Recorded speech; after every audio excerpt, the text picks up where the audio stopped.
కృష్ణ పరబ్రహ్మణే నమః. శ్రీమద్ భగవద్గీతలో 2వ అధ్యాయమైన సాంఖ్యయోగంలో మనం 32వ శ్లోకానికి వచ్చేసాం. 32వ శ్లోకం పలికే వాళ్ళ పేరు ఊరు. జాగృతి మదన్పల్లి మేడం. యదృచ్ఛయా యదృచ్ఛయా చోపపన్నం సోపపన్నం స్వర్గద్వార మపావృతం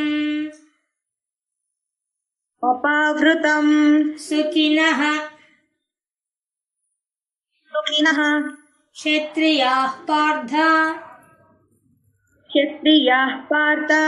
లభంతే యుద్ధమీదృశం. యదృచ్ఛయా చోపపన్నం స్వర్గద్వారమపావృతం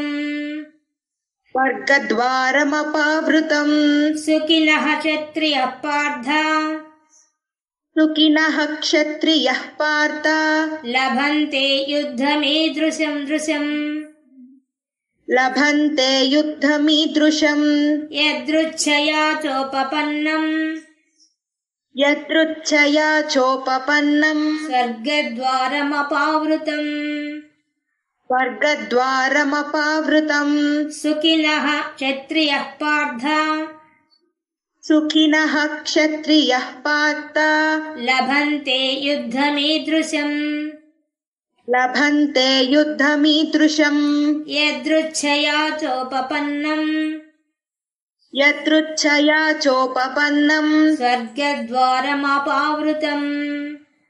స్వర్గద్వారమపావృతం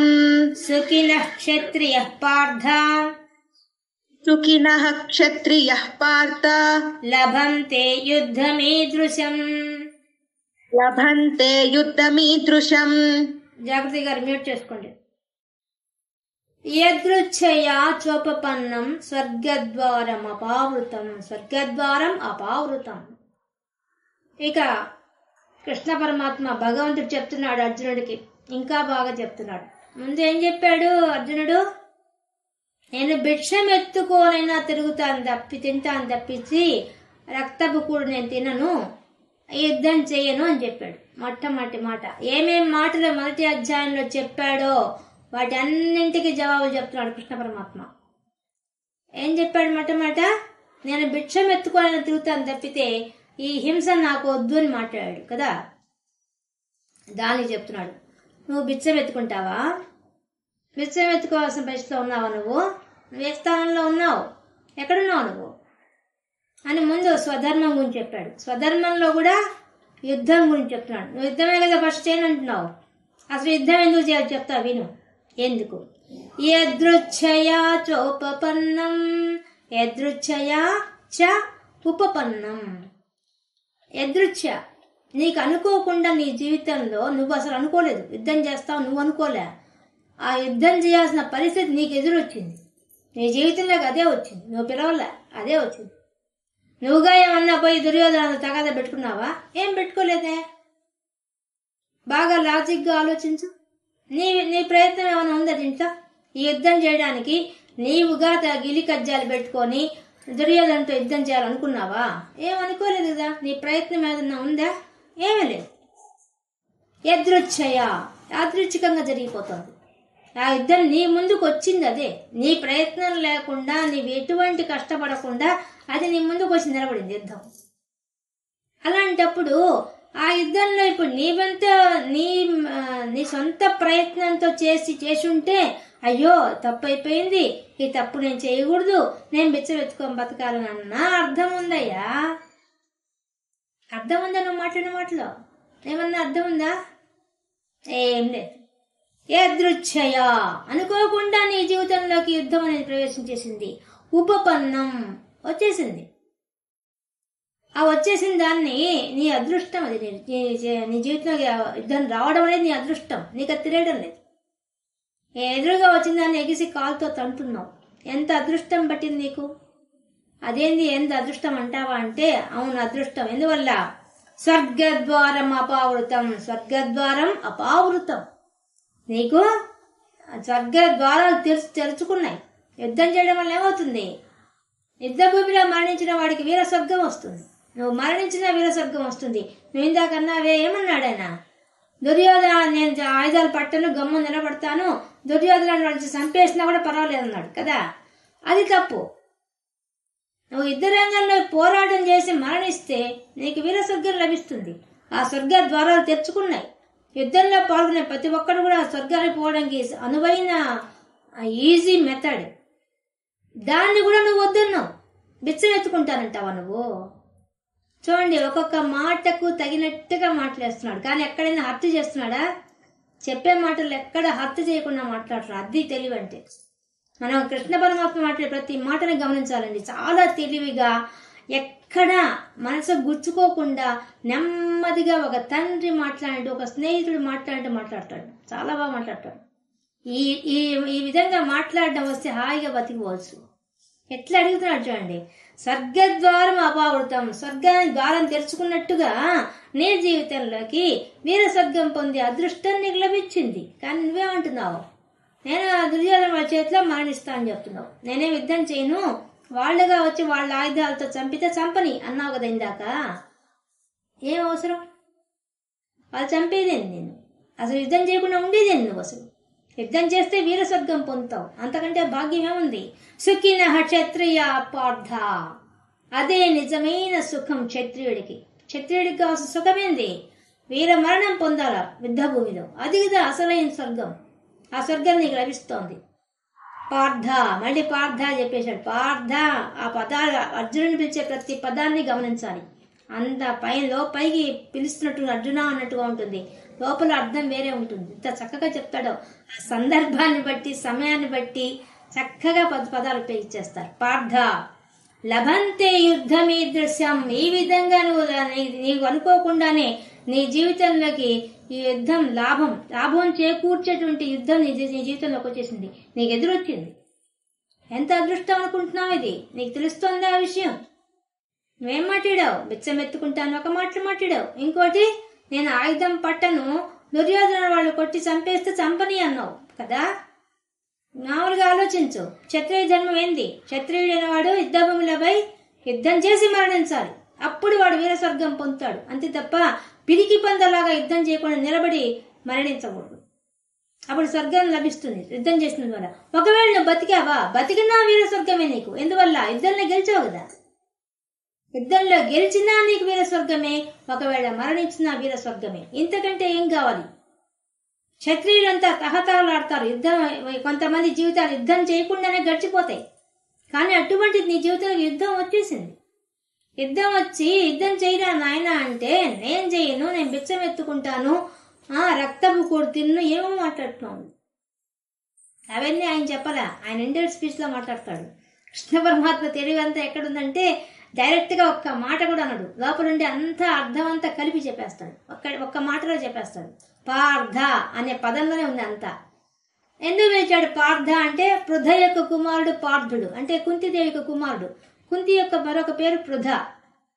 మనకి ఇంతకుముందు చెప్పేశాను. పృథ అని ఎందుకంటారా అని నేను చెప్పేశాను. ఆ పృథ కొడుకు కదా.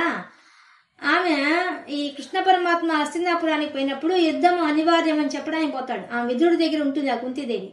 ఆమెకు పోయి చెప్తాడమ్మా, ఇంకా నా ప్రయత్నం కూడా నేను చేసేసాను, రాయబారానికి వచ్చాను, కానీ ఇంక యుద్ధం తప్పనిసరి అయిపోయింది, ఏం చెప్పమంటావు ఆమె పిల్లకాయలకి అంటాడు. అప్పుడు ఆమె ఒక మాట అంటుంది కృష్ణ పరమాత్మతో. ఇది ఖచ్చితంగా అర్జునుడికి భీముడికి చెప్పమంటుంది పైన. ఏమంటుంది తెలుసా?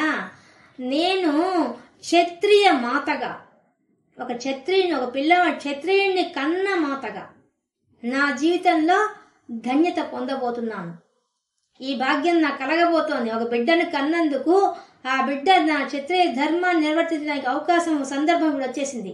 ఈ విషయాన్ని నేను చెప్పినట్టుగా చెప్పమని చెప్పింది పైన. అర్జునుడికి స్పెషల్ గా, భీముడికి అర్జునుడికి చెప్పమందా?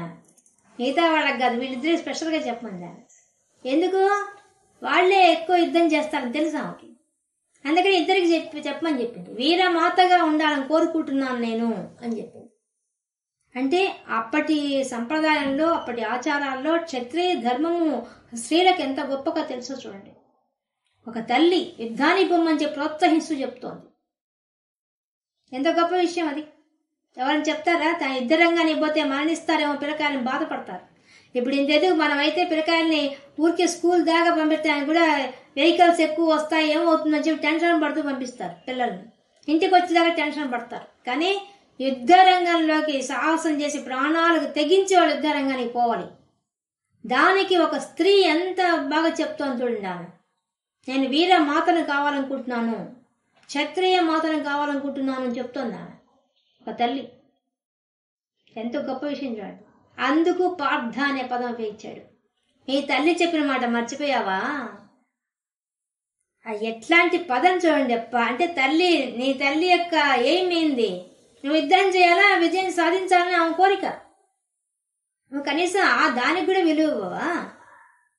అంత ఇండైరెక్ట్ స్పీచ్ ఉంది, ఎక్కడ డైరెక్ట్ స్పీచ్ ఒక్కటి కూడా లేదు. ప్రతి పదానికి వెనక ఆయన ఫస్ట్ చాప్టర్లో ఏమేమి మాట్లాడే వాటి అన్నిటికీ కౌంట్ చేసుకొస్తున్నట్టు అండి. ఏ పదాన్ని వదిలిపెట్టకుండా ఆయన మాట్లాడిన ప్రతి మాటకు కౌంట్ చేస్తున్నాడు. అది కృష్ణ పరమాత్మ అంటే. పార్థ, నీ తల్లి కోరింది. ఏం కోరింది? యుద్ధానికి వస్తుంటే, యుద్ధానికి మొదలు కాకముందే చెప్పేసినా, నేను వీర మాతను కావాలి, క్షత్రియ మాతను కావాలి, నా బిడ్డ యుద్ధం చేయాలి అని ఆమె కోరుకుంది. మరి నువ్వు ఇప్పుడు వచ్చి ఏం చేశావు? నేను యుద్ధం చేయను, నాకు శోకం వస్తోంది, మోహం వస్తోంది అని చెప్తావా? అదిలా చెప్తావు? చూడండి ఎంత చక్కగా అడిగాడు. ఒక్కొక్క మాట వెళ్ళి గుండెల్లో గుచ్చుకోవాల్సింది. ఎట్లా అడుగుతున్నాడు చూడండి. లభంతే యుద్ధమీదృశ్యం, ఇటువంటి యుద్ధము లభంతే, నువ్వు పొందావు. క్షత్రియులంతా కోరుకునే యుద్ధాన్ని నువ్వుగా ప్రయత్నం చేయకుండా నీ జీవితంలోకి వచ్చి ఎట్టటి నిలబడితే వీర స్వర్గం పొందే అవకాశం నీ ముందుకు వస్తే నువ్వేం చెప్తున్నావు? ఏం మాట్లాడుతున్నావు నువ్వు? అది నీ ధర్మం, నీ క్షత్రియ ధర్మం. క్షత్రియ ధర్మాన్ని అనుసరించి కూడా నువ్వేం చెప్పావు? ఇలా చెప్పచ్చా అని మెత్తగానే చెప్పేస్తున్నాడు. మనం బాగా లోపల విషయం బాగా చర్చిస్తున్నాం కాబట్టి మీకు తెలుస్తోంది. మామూలు కింద భావం అయితే ఇంత విషయం తెలియదు. లోపల అంత బాగా ఫస్ట్ చాప్టర్లో ఆయన మాట్లాడిన ప్రతి మాటకు కౌంట్ చేస్తాడు. తక్కువ దాన్ని వివరంగా చెప్పుకుంటూ వస్తాడు. పైన ఎంత చక్కగా చెప్తాడు. నువ్వు అది ముఖ్యమైన శ్రేయస్సు అడిగాడు. ఇది శ్రేయస్సేనా నువ్వు అడిగింది? నువ్వు చేసే పని శ్రేయస్సు కూర్చేదేనా? నువ్వు నాకేది శ్రేయస్సుని అడిగావు కదా, మరి నీకు శ్రేయస్సు ఏందో నేను చెప్పేశాను. ఏం చెప్తున్నాను? యుద్ధం చేయాలి, ఇదే నీకు శ్రేయస్సు. క్షత్రియ ధర్మం ఇదే. ఇట్లాంటి స్త్రీలు మనకు భారతదేశంలో ఎంతో మంది ఉన్నారండి. కుంతిలాగా ఉండే స్త్రీలు ఎంతో మంది ఉన్నారు మన దేశంలో. ఎక్కడ దాకా ఎందుకు, మన ఆంధ్రదేశంలో మనుమసిద్ధి కాలంలో జరిగిన ఒక కాటమరాజుకి మనుమసిద్ధికి యుద్ధం జరిగితే వాళ్లకు ఒక కాటమరాజు వచ్చేసి తన ఆవుల మందను మేపడానికి తీసుకొస్తాడు. వాళ్ళన్న కనిగిరి ప్రాంతం అంతా బీడు పడిపోతుంది, కరువు వస్తుంది. అప్పుడు నెల్లూరు నగరాన్ని పరిపాలించేటువంటి మనుమసిద్ధి దగ్గరికి వచ్చి అడుగుతాడు, నాకు మా ఆవులను వచ్చి మేము మీ ప్రాంతంలో మేపుకోవచ్చా అంటే ఒప్పుకుంటాడు. అయితే కొన్ని కండిషన్స్, అప్పటి కాలం రాజనీతి ప్రకారంగా కొన్ని కండిషన్స్ పెట్టుకొని వాళ్ళు దాని ప్రకారంగా ఒప్పుకుంటారు. ఒప్పుకున్న తర్వాత మళ్ళీ వాళ్ళకు కొంతకాలానికి భేదాభిప్రాయాలు వస్తాయి. వచ్చి మనుమసిద్ధి సైన్యం వాళ్ళు కాటమరాజు యొక్క పశువులను చంపుతారు, ఆవులను చంపుతారు. అప్పుడు కాటమరాజు కోపం వచ్చేస్తుంది. మాకు అనుమతి ఇచ్చి మరి ఇటు చేశారని కోపం వస్తుంది. అప్పుడు మామూలుగా సంధి ఏర్పాటు చేసుకుంటారు. సంధి ఫెయిల్ అయిపోతుంది.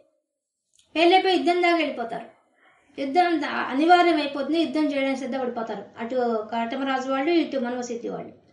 ఇది నెల్లూరులో జరిగింది, నిజంగా జరిగింది ఇది. అప్పుడు వాళ్ళలో మనుమసిద్ధి యొక్క మంత్రి ఖడ్గతిక్కన, ఆయన పేరే ఖడ్గతిక్క, ఆయన పోయి యుద్ధానికి పంపిస్తారు. పంపిస్తే యుద్ధానికి పోతాడు పాపం. కానీ కాటమరాజు యొక్క సైన్యం చాలా బలమైన సైన్యం. ఈయన సైన్యం అంతా మరణిస్తారు. ఖడ్గతిక్కన దగ్గర ఉండే సైన్యం అంతా యుద్ధంలో మరణిస్తారు. ఈయన ఒక్కడే మిగులుతాడు.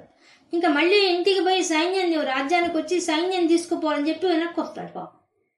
ఒక్కడే ఆ గుర్రం మీద వస్తాడు. వెనక్కి వస్తే ఇంటికి పోతాడు. ఇంటికి పోతే భార్య చూస్తుంటదని చూసి ఆ భార్య ఆ తల్లి ప్రవర్తన చూడండి, ఎట్లాంటి స్త్రీలు ఉన్నారని తెలుసుకోవాలి మనం. ఆయన భార్య వచ్చేసేసి ఆయన స్నానానికి పోతే ఒక నలక మంచం అడ్డం పెట్టి దాని మీద ఒక గుడ్డ వేసి పక్కన పసుపు ముద్ద గాజులు పెడుతుంది. అప్పుడు ఆయన అడుగుతాడు, ఎందుకు ఇలా పెట్టావంటాడు. ఈ రోజు నుంచి మనం ముగ్గురు ఆడవాళ్ళం అయ్యాం కదా, ఇప్పటిదాకా నేను మీ అమ్మాయి ఇంట్లో ఉన్నాము, ఈ రోజు నేను ముగ్గురు ఆడవాళ్ళం అయ్యాం కదా అంటున్నాను వ్యంగ్యంగా. ఎట్ట తగులుతుంది ఆ మాట. అప్పుడే అలసిపోయి వచ్చున్నాడు, స్నానానికి పోతుంటే అంత మాట నేస్తున్నాను. అది ఎంత పిండుతుందో మనసు ఆయనకి. మళ్ళీ అన్నానికి కూర్చుంటే వాళ్ళ అమ్మ విరిగిపోయిన పెరిగేస్తుంది. అమ్మ ఏందమ్మా విరిగిపోయిందంటే, అలాగే నాన్న నీ పరాక్రమం ఎట్లా విరిగిపోయిందో ఆ పాలు కూడా విరిగిపోయినాయి నాన్న అని చెప్తున్నాను. అంతే, అన్నం ముందు నుంచి లేచేస్తాడు. లేచి వెనక్కి కూడా తిరిగి చూడండి, ఇంకా వెంటనే యుద్ధానికి బయలుదేరతాడు. గుర్రం మీద సైన్యం తీసుకుని వెళ్ళి వీర విహంగం చేస్తాడు. యుద్ధరంగాని పోయి చేసి ఎంత మందినో చంపుతాడు. కానీ లాస్ట్ లో కాటవరాజు చేతిలో మాత్రం మరణిస్తాడు. ఆయన తల తెగి కింద పడుతుంది. పడితే ఆ తలని ఆ గుర్రం తీసుకొని వస్తుంది భార్య దగ్గరికి. అప్పుడు వాళ్ళు వీర తిలకం దిద్ది పంపిస్తారు అమ్మ భార్య. వాళ్ళిద్దరు చూసి వీరమరణం పొందాడు నా భర్త అని ఆమె సంతోషిస్తుంది, తల్లి సంతోషిస్తుంది. అట్లాంటి వాళ్ళు పుట్టిన భారతదేశం మంది, అట్లాంటి స్త్రీలున్న ఆంధ్రదేశం మంది. మనం ఇప్పుడు అందరం పిరికి వాళ్ళం అయిపోయినాం. ఎంత ధైర్యంగా ఉండే ఆడవాళ్ళు ఉన్నారంటే అంత ధైర్యం ఉన్న ఆడవాళ్ళు ఉన్నారు. అలాగే తానాజీ అని ఆయన మరాఠా సైనికుడు. అతడు శివాజీకి బెస్ట్ ఫ్రెండ్. ఈ కథ మాత్రం మా నాన్న మాకు ఎన్నిసార్లు చెప్పుంటాడు. అసలు మేము వింటుంటేనే మాకు ఒళ్ళు పులకరించి మాకు ఏడుపు వచ్చేది ఈ కథ, ఆ తానాజీ కథ. ఆ తానాజీ ఫ్రెండ్ అనమాట. ఔరంగజేబ్ వచ్చి కోటలన్నీ ఆక్రమించేస్తాడు. అప్పుడు శివాజీ చెప్పంపిస్తాడు తానాజీని వచ్చేసి కోట, ఒక పెద్ద కోటను ఆక్రమిస్తారు. ఆ కోటను మనం వశం చేసుకోవాలా, దొంగ దెబ్బతీయమని చెప్తాడు. అప్పుడే ఆయన తన కొడుకు పెళ్లి పనులు చేస్తుంటాడు. ఒక పక్క పెళ్లి అంతా కుదిరి అన్ని చేస్తుంటాడు. అప్పుడు వార్త వస్తుంది శివాజీ రమ్మంటున్నారని చెప్పి. వెంటనే ఆ పెళ్లి వాయిదా వేసి వెళ్ళిపోతాడు. అట్లాంటి ఫ్రెండ్, ఎట్లాంటి ఫ్రెండో చూడండి. నేను పెళ్లి పనుల్లో ఉన్నాను, మళ్ళీ వస్తాను, ఏమీ లేదు, నా ఫ్రెండ్ పిలిచాడంటే పరిగిస్తాడు. పోయేసి యుద్ధరంగానే పోతాడు. పోతే పోగానే చెప్తాడు శివాజీ, ఇలాగా మన కోటలంతా ఆక్రమించేశారు, మనం ఒప్పందం పెట్టుకున్నామంతా అతిక్రమిస్తున్నాడు ఔరంగజేబు, వీడి యొక్క పరిపాలనలో మన భారతదేశం దెబ్బతింటుంది అని దేశభక్తి గురించి చెప్తారు. జిజియాబాయి చెప్తుంది, శివాజీ చెప్తాడు. అప్పుడు జిజియాబాయి కాళ్ళకు నమస్కారం చేసి ఆయన ఆశీర్వాదం తీసుకుంటాడు. నేను పోయి సాధించుకొస్తా అని చెప్పి బయలుదేరతాడు. అప్పుడు ఆయన తమ్ముడు, ఆయన మేనమామ, వాళ్ళ బంధువులు అందరూ వస్తారు యుద్ధానికి. కానీ దొంగ దెబ్బ తీయాలి కాబట్టి ఎంత ప్లాన్ తెలుసా వాళ్ళ ప్లాన్స్, అద్భుతం అసలు.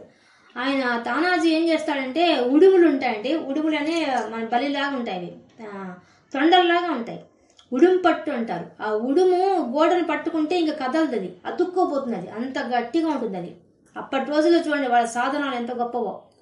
వాళ్ళు ఏం చేస్తారంటే ఉడుముకి మంచి తాడు కట్టేసి దాన్ని ఆ కోట పై భాగాన్ని విసిరేస్తారు. అది పోయి ఆ గోడకు అతుక్కోబోతుంది. రాత్రికి రాత్రి ఆక్రమిస్తారు. కింద నుంచి ఆ తాడు పట్టుకొని ఒక్కొక్కళ్ళు ఎక్కి పైకి వెళ్ళిపోతారు. ఆ ఉడుము సహాయంతో వెళ్తారు పైకి. అందరూ వెళ్ళి అక్కడ కాపలా కాసిన బట్టని చంపుకుంటూ వెళ్ళిపోతారు. ఎవరు ముందు పోతే వాడిని చంపుకుంటూ వెళ్ళిపోతారు అంతే లోపలికి. చాలా ఘోరంగా యుద్ధం జరుగుతుంది. ఈ వార్త ఔరంగజేబు తేలిపోతుంది. వెంటనే ఆయన అమిత సైన్యాన్ని పంపించేస్తాడు అక్కడికి. పంపించినప్పుడు ఆ యుద్ధంలో తానాజీ మరణిస్తాడు. చాలా ఘోరంగా యుద్ధం చేస్తాడు. ఎంత ఘోరమైన యుద్ధం చేస్తాడు అసలు. ఆ తర్వాత అతని మేనమామ కూడా మరణిస్తాడు. తమ్ముడు ఒక్కడే బతుకుతాడు. మొత్తానికి ఆ కోటనంతా వీళ్ళు ఆక్రమించేస్తారు. కానీ ఆ సైన్యం యొక్క గొప్ప ధైర్యం ఏంటంటే, తానాజీ మరణించినా కూడా వాళ్ళ తమ్ముడు గొంతు పెద్ద చేసి అరిచి, రాండి యుద్ధం చెయ్యాలా, కోట మనం ఆక్రమించాలని అందరూ యుద్ధం చేసేసి అందరిని సంహరించి ఆ కోటను ఆక్రమించేస్తారు. అది ఆ సీన్ ఉంటుందండి, అద్భుతం మన చరిత్రలో. అది ఆక్రమించిన తర్వాత శివాజీ పోయి తెలుస్తుంది ఆ విషయం, గెలిచాను, నేను మరణించాను విషయం చెప్పరు. ఎందుకంటే డియరెస్ట్ ఫ్రెండ్ ఆయన పరిగెత్తుకుంటూ వస్తాడు. అబ్బా తానాజీ విజయం సాధించాడని అంత సంతోషంతో వస్తాడు. రాగానే నాకే ఏడుపు వస్తుందండి. సహజంగానే అసలు మా నాన్న చెప్పాడు, మేము ఏడ్చేవాడు ఈ కథ. శివాజీ వచ్చి రాగానే వాళ్ళ తమ్ముడు పోయి మోకాళ్ళ మీద నిలబడి చెప్తాడు, మా అన్న మరణించాడు అనగానే ఆయన వస్తారు, తట్టుకోలేకపోతాడు, ఏడ్చేస్తాడు బాగా. అప్పుడు చెప్తాడు ఈ సింహగడ్, ఈ సింహం సాధించింది సింహగడ్ అని చెప్తాడు. అట్లాంటి గొప్పవాళ్ళు పుట్టిన దేశం మన దేశం. శివాజీ గాని లేకపోతే, శివాజీ ఆ మరాఠా దేశస్తులే లేకపోతే మనకు మన దక్షిణ భారతదేశాన్ని కూడా ఔరంగజేబు ఆక్రమించి దుర్భిక్ష అనిపించుండేవాళ్ళం. కానీ ఇటు పక్కగా రానికుండా రక్షించారు వాళ్ళు. ఎంత సాహసం చేశారో, ఎంత త్యాగాలు చేశారో చెప్పలేమండి. చరిత్ర గొప్పది. అట్లాంటి గొప్పవాళ్ళు. ఆ తానాజీ పేరుతోనే ఆ సింహగడ్, ఈ కోటకి సింహగడ్ అని పేరు పెడుతున్నా అంటాడు. సింహం మరణించలేదు, సింహం సాధించింది అని చెప్తాడు ఆయన. అందుకని ఆ పేరు పెడతాడు దానికి, ఆ కోటకి. ఇప్పటికీ మరాఠా దేశంలో ఉంది అది. అంటే శిథిలావస్థ చేరిపోయి ఉంటాయని వాళ్ళ జ్ఞాపకార్థం ఉన్నాయి. ఈ కథలు ఎట్లా ఉంటాయి తెలుసా, అసలు మనకు కదిలిస్తాయి. ఆ జిజియాబాయి కూడా తన కన్న బిడ్డలాగా చూసుకుంటుంది అతన్ని. ఆమె కూడా చాలా బాధపడతారు. కానీ దేశాని కోసం అంత ప్రాణాలు అర్పించే వాళ్ళంతా మన భారతదేశంలో ఉన్నారండి. కానీ అటువంటి తల్లులు ముందు ఆయన భార్య, తానాజీ భార్య కానీ కొడుకు పెళ్లి చేయకుండా వెళ్ళిపోతున్నావు, కొడుకు పెళ్లి ముందు అంటే ఏమైంది మన దేశం. అలాంటి త్యాగమూర్తులంతా ఉన్నారండి. మన స్త్రీలు కూడా అంత గొప్పవాళ్ళు ఉన్నారు. అసలు మనకు ఆ విషయం తెలియడం లేదు. ఈ విషయాన్ని ఇప్పుడు ఇక్కడ కృష్ణ పరమాత్మ చెప్తున్నాడు. నువ్వు ఎవరి కోసం చేస్తున్నావు? నీ స్వధర్మం, నీ ధర్మం చేస్తున్నావు. దేశం కోసం ప్రాణాలు అర్పించిన వాళ్ళు ఎంతో మంది ఉన్నారు. మనకు స్వాతంత్ర పోరాటంలో కూడా ఎంతో మంది కుటుంబాలు వెళ్ళి పోరాటంలో పాల్గొని తర్వాత ఏ ఆధారం లేకుండా మరణించిన వాళ్ళే ఉన్నారు. చాలా మంది ఇప్పటికీ అట్లే ఉన్నారు. వాళ్ళ కథలు ఒక్కొక్కరి జీవిత కథ వింటేనే చాలా భయంకరమైన విషయాలు ఉన్నాయండి.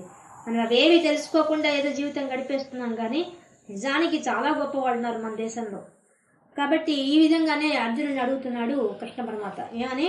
యుద్ధం నీ ముందుకు వచ్చింది, వీర స్వర్గం పొందాలి. యుద్ధంలో పాల్గొంటేనే వీర స్వర్గం వస్తుంది. అటువంటిది నీకు ఇంత అవకాశం వచ్చేసింది, ఎంత అవకాశం వచ్చేసింది. నువ్వు ప్రయత్నం చేసావా? ఏమన్నా దుర్యోధనుడి పోయి రా యుద్ధం చేద్దాం అన్నావా? నువ్వు అనలేదు. నువ్వు అనకుండా నీ ముందుకు వచ్చింది యుద్ధం. నువ్వు చేయడానికి ఏం కష్టం? చెయ్యి, చేస్తే నీకేం వస్తుంది? వీర స్వర్గం, స్వర్గ ద్వారాలు తెరుచుకోన్నాయి నీకోసం. మామూలుగా స్వర్గం పోవాలంటే మనకి ఎంత కష్టపడాలి తెలుసా? మనం ఎన్నో యజ్ఞాలు, యాగాలు, దానాలు ఎన్నో చేయాలి, ఎన్నో పుణ్యకార్యాలు చేస్తారు, స్వర్గానికి పోలేం. అటువంటిది యుద్ధ రంగంలో మరణించిన వాడికి మాత్రం వీర స్వర్గం లభిస్తుంది. అంత ఈజీగా లభిస్తుందో అది. అందుకని చెప్తున్నాడు ఆయన ఆ మాట. ఎంత బాగా, సుఖినః క్షత్రియాః, క్షత్రియులు ఎంత సుఖంగా వెళ్ళిపోవచ్చు స్వర్గానికి. ఏమన్నా కష్టం ఉందా నీకు? నీ ముందుకు వచ్చి నిలబడింది అవకాశం. లభంతే, ఎంత లాభం పొందుతావు నువ్వు. యుద్ధం మీదృశ్యం, ఎటువంటి యుద్ధం ఇది. నీ ముందుకు వచ్చి రారా స్వర్గద్వారాలు తెచ్చుకున్నాను రమ్మని పిలుస్తూ ఉంటే నువ్వు ఇక్కడ కూర్చొని ఏం చెప్తున్నావు? నేను యుద్ధం చెయ్యను, నాకు శోకం వచ్చింది, నాకు మోహం వచ్చింది, నేను భిక్షం ఎత్తుకుంటాను, ఇట్లాంటి మాటలు చెప్తావా? నీ స్వధర్మం ఏంది? నీ క్షత్రియ ధర్మం ఏంది? క్షత్రియుడు ఏం చేయాలి అసలు? నీ తల్లి మాట ఏమైంది? నీ తల్లి కూడా చెప్పి పంపించిన మాటే అది కదా. నువ్వు యుద్ధం చెయ్యాలా, ఆ యుద్ధంలో విజయం సాధించాలని చెప్పి నేను వీరమాత కావాలని కోరుకుంది నీ తల్లి. నేను క్షత్రియ మాతలని చెప్పింది ఆమె. ఆ మాట ఏం కావాలి? ఎంత ఒక్కొక్క మాటలో ఎంతంత అర్థం చెప్తాడండి కృష్ణ పరమాత్మ. అస్సలు ఆ ఒక్కొక్క పదాన్ని మనం చెప్పుకుంటూ పోతే చూడండి, యాదృచ్ఛికంగా వచ్చేసింది. నువ్వేం కష్టపడలా, నీ ప్రయత్నం లేకుండా వచ్చేసింది. మళ్ళీ ఉపపన్నం, ప్రాప్తించింది నీకు. ఉపపన్నం అంటే నీ జీవితంలో ప్రాప్తించింది. ఏంది? యుద్ధం. స్వర్గద్వారం, అపావృతం, తెరవబడిన ద్వారాలు. స్వర్గద్వారాలు ఎప్పుడు మూసుకో ఉంటాయి, మీకోసంగా తెరవబడ్డాయి. యుద్ధం వచ్చింది అనగా తెచ్చుకుంటాయి, అవి తెచ్చుకోండి. సుఖినః, సుఖం కలిగించేది. ఎటువంటి సుఖం అది? అదృష్టం వల్ల వచ్చేది. ఇంకా దేని వల్ల వచ్చేది కాదు. క్షత్రియులకు మాత్రం పట్టే అదృష్టం ఏదన్నా ఉందంటే అటువంటి సుఖం అది. ఆ సుఖం క్షత్రియాః, క్షత్రియుడే పుట్టావయ్యా నువ్వు. పార్థ, ఆ పృథ కోరుకుని నిన్ను వీరమాతను నేను కావాలని చెప్పి అటువంటి సుఖాన్ని నువ్వు లభంతే పొందుతున్నావు. దేనివల్ల? యుద్ధం ఈదృశ్యం, ఇటువంటి యుద్ధం వల్ల నీకు ఇన్ని లాభాలున్నాయి, ఇంత గొప్ప స్థితి ఉంది. కానీ నీకు తెలుస్తుంది ఆ విషయం? తెలియడండి. ఎలా మాట్లాడుతున్నావు? బేలగా వచ్చి కంటి నిండా నీళ్లు పెట్టుకొని పైన గాంధీవాని జార పెట్టుకొని ఒళ్ళంతా కంపించిపోతూ కూర్చొని మాట్లాడతావు. ఇలా మాట్లాడచ్చా? నీ ధర్మం ఏంది అసలు? నువ్వేం చేయాలి? అని ఇంత గొప్పగా చెప్తున్నాడు కృష్ణ పరమాత్మ. ఎవరు చెప్తారండి? ఒక స్నేహితుడిగా, ఒక బంధువుగా, ఒక ఆత్మీయుడిగా మాట్లాడుతున్నాడు, ఆత్మ సంబంధం ఉన్న వ్యక్తిగా మాట్లాడుతున్నాడు. ఇట్లా మాట్లాడే వాళ్ళు ఒక్కళ్ళు మన జీవితంలో ఉన్న మన జీవితం ధన్యమైపోతుంది. అసలు ఇప్పటికి కూడా చూడండి, మన బార్డర్స్ లో ఎంత మంది వీరులండి. వాళ్ళు లేకపోతే మన భారతదేశం గతి ఏంది? మనమందరం ఇంత ప్రశాంతంగా కూర్చున్నామంటే కారణం ఆ బార్డర్లో కూర్చొని వాళ్ళు చేసే సేవ. అక్కడ కూడా చూడండి, మన వాళ్ళు కూడా వీర మరణం పొందితే వాళ్ళ భార్యలకే ఇస్తారు అవార్డులు అవన్నీ. వాళ్ళు ఏమైనా బతికున్నారా? కానీ వాళ్ళకి అన్ని అవార్డులు ఇస్తే భార్యను పిలిచి ఇస్తారు. అటువంటి భార్యలు ఉన్నారు కూడా, ఇప్పటికీ కొంతమంది ఉన్నారు. ఇప్పుడుండే సైనికుల భార్యలు కూడా అంత గొప్పగా వీర స్వర్గం మా భర్త పొందాడు యుద్ధరంగంలో అని గర్వపడే ఆడవాళ్ళు కూడా ఉన్నారు, ఇప్పటికీ ఉన్నారు. భారతదేశంలోని స్త్రీలకు ఉండే గొప్పతనం అది. ఎట్లాంటి వాళ్ళు ఉన్నారండి మన భారతీయులు. అసలు నిజంగా చాలా గొప్ప విషయం అది. ఆ సంస్కారం అనేది ఆ వేద విద్య ద్వారా వాళ్ళు పొంది దాన్ని ఆచరించి చూపించేశారు వాళ్ళంతా.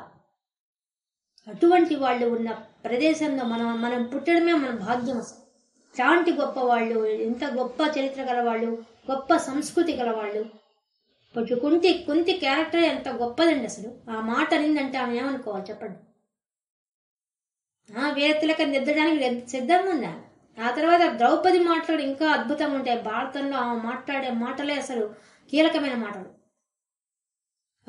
చాలాసార్లు ధర్మరాజు యుద్ధానికి వెనక్కు వద్దన్నట్టుగా మాట్లాడతాడు. ప్రతి దగ్గర ద్రౌపది అందుకో మాట్లాడుతుంది. అంటే ధర్మం కోసం అంత నిలబడే అంత స్థాయిలో ఉన్నారు స్త్రీలు, అంత గొప్పవాళ్ళు స్త్రీలు. ఇది మనకు ఈ సాంఖ్య యోగంలో మనకి 32 శ్లోకంలో చెప్తున్న విశేషాంశాలు ఈ రోజు తెలుసుకున్నాం. యదృచ్ఛయా చోపపన్నం, యదృచ్ఛయా యాదృచ్ఛికంగా, అనుకోకుండా, అస్సలు ప్రయత్నం చేయకుండా, ఇంకా ఏమి అసలు వస్తుంది అనుకోకుండా, చ ఉపపన్నం వచ్చేసింది నీ జీవితంలోకి. ఎటువంటి ప్రాప్తించింది? ఉపపన్నం అంటే ప్రాప్తించింది, నీ జీవితంలోకి యుద్ధం ప్రాప్తించింది. స్వర్గద్వారం అపావృతం, స్వర్గద్వారం అపావృతం, తెలుసుకోబడిన స్వర్గద్వారాలు ఉన్నాయి. సుఖినః, నువ్వెంత అదృష్టవంతుడివి. సుఖినః, గొప్ప అదృష్టవంతుడివి. క్షత్రియాః, క్షత్రియుడిగా పుట్టావు, పుట్టిన దానికి నువ్వు సార్థకం చేసుకునే అవకాశం నీకు ఆ యుద్ధం వల్ల వస్తుంది. పార్థ, ఓ పృథయక కుమారుడా, ఓ పార్థ, లభంతే లభిస్తోంది. యుద్ధం మీదృశం, ఈ రకంగా ఇటువంటి యుద్ధం నీ ముందుకు వచ్చింది. ధర్మ యుద్ధం, అందులో అధర్మ యుద్ధం కాదు, ఇది ధర్మ యుద్ధం. ఈ ధర్మ యుద్ధం నీ ముందుకు వచ్చి నిలబడితే ఇప్పుడు కూర్చొని బేలగా మాట్లాడతావేందయ్యా అని తేల్చి పరేసాడు. ఒక్క శ్లోకంలోనే అర్జునుడి యొక్క గుండెల్లో దూసుకుపోయే రకంగా మాట్లాడాడు. ఇది మాట్లాడడం అంటే ఏవేవి ఆయన మాట్లాడాడో, ఏ విధంగా యాక్షన్ చేశాడో దాన్ని తగినట్టుగా మట్టికాయలేస్తాడు. అది కృష్ణ పరమాత్మ మాట్లాడుంటే అద్భుతం. ఒక్కొక్క శ్లోకమే ఆణిముత్యం అండి. భగవంతుడి నోట్లోంచి వచ్చే ప్రతి మాట ఆణిముత్యం.